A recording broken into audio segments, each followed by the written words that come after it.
Hello everyone, welcome back to the channel. Today, we'll be discussing an important health update. Whooping cough, also known as pertussis, is at its highest level in a decade here in the United States. Over 18,000 cases have already been reported this year, and experts are sounding the alarm about how contagious this disease can be. So, what exactly is causing the spike, and how can we protect ourselves? Let's break it down. Whooping cough is a highly contagious bacterial infection that affects the respiratory system. It causes violent coughing fits that can last for weeks. The disease is particularly dangerous for babies, young children, and people with weakened immune systems. In fact, it can lead to pneumonia, seizures, and even death if left untreated. The current outbreak is the worst since 2014, and with flu season around the corner, health officials are urging people to get vaccinated. One of the best ways to protect yourself and your family is by making sure everyone is up to date on their vaccinations.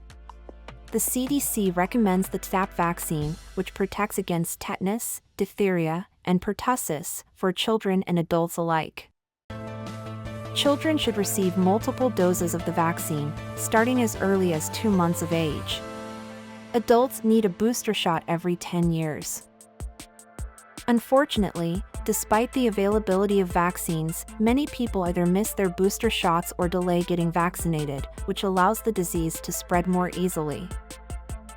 The CDC is particularly concerned about the overlap of whooping cough cases with the flu season, as both illnesses affect the respiratory system and can be life-threatening, especially in vulnerable populations.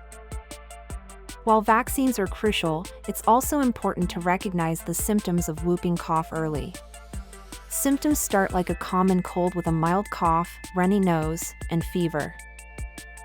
However, the signature whooping sound when coughing develops after 1 or 2 weeks, and that's when the disease becomes highly contagious.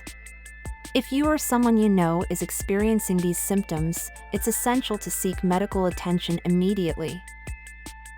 So, what can we do to help stop the spread?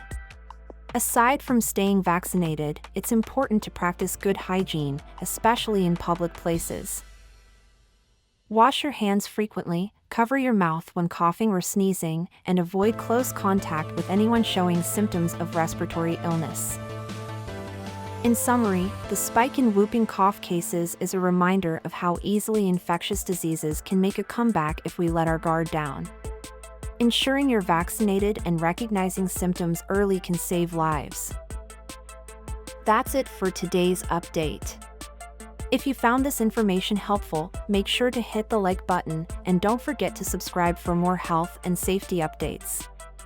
Stay safe, and we'll see you in the next video.